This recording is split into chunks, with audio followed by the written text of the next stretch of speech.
حقیقت ثابت ہو چکی ہے کہ قادیانی طاغوت کے گماشتے اور اسرائیل کے ایجنٹ ہیں، وہ نہ پاکستان کے وفادار ہیں نہ اسلام کے وفادار ہیں۔ جو اسلام کا بھی دشمن، جو پاکستان کا بھی دشمن، اس اسلام اور پاکستان کے دشمن کے تعاقب میں نکلنا وقت کا اہم تقاضا ہے۔ اور حضرات، آپ دیکھ رہے ہیں کہ اس وقت ختم نبوت کے جھنڈے ہر طرف بلند ہو رہے ہیں، اور آقا نامدار کے ناموس پر کوئی آنچ نہیں آنے دی جائے گی۔ اہل حدیث ناموس رسالت کا بھی پاسبان ہے اور ختم نبوت کی چوکھٹ کا بھی چوکیدار ہے۔ میرے بھائیوں، آپ ملک کے طول و عرض سے، کونے کونے سے، مختلف علاقوں اور صوبوں سے آئے ہیں۔ میں آپ کی خدمت میں فقط یہی درخواست کرنا چاہتا ہوں کہ یہاں سے آئیے تو یہ نہیں کہ ماس کانفرنس کے انعقاد پر تبصرے کر کے آپ غفلت کی چادر اوڑھ کر سو جائے، نہیں،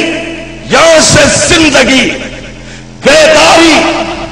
تحرک اور فعالیت لے کر کے جائے۔ اور یاد رکھے، الفاظ و معانی میں تفاوت نہیں، لیکن ملا کی ادا اور مجاہد کی ادا اور۔ آپ اس جذبہ جہاد سے سرشار ہو کر کے جائیں کہ آپ نے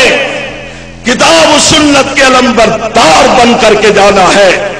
اور مرکزی جمعیت اہل حدیث پاکستان کے سفیر بن کر کے جانا ہے۔ اپنے اپنے علاقوں میں، اپنے اپنے شہروں میں، اپنی اپنی بستیوں میں، اپنے اپنے علاقوں میں مرکزی جمعیت کے پیغام کو، مرکزی جمعیت کی خدمات کو، دینی خدمات، سیاسی خدمات، فلاحی خدمات، مختلف جہتوں اور نوعیتوں کے ساتھ جو اس کی کارکردگی ہے وہ آگے پہنچائیں، اپنے مسلک کے ترجمان بنے،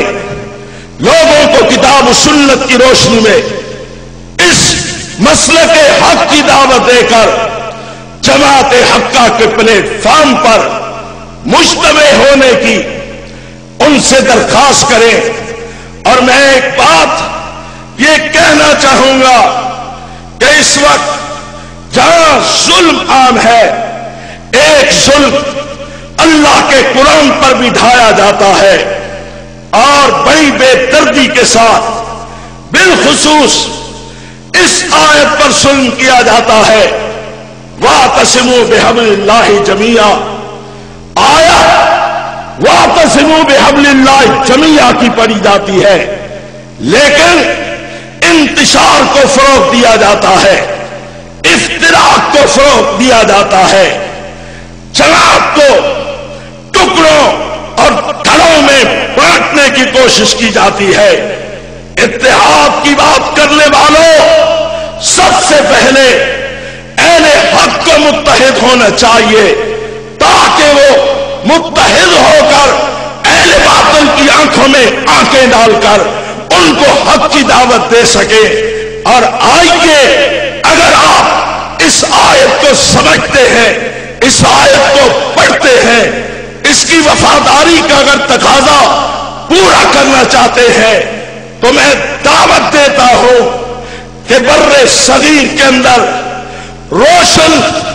تابناک تاریخ رکھنے والی نمائندہ اہل حدیث کی تنظیم اور جماعت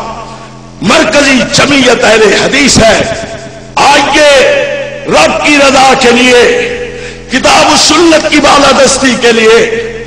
اسلام کی سلامتی کے لیے، ختم نبوت کے تحفظ کے لیے مرکزی جمعیت کے پلیٹ فارم پر مجتمع ہو جائیے۔ انشاءاللہ اگر یہ اہل حق اپنی سبھوں میں ان دراریں پیدا کرنے والوں کو پہچان لیں اور ان کی کوششوں کو ناکام بنا دے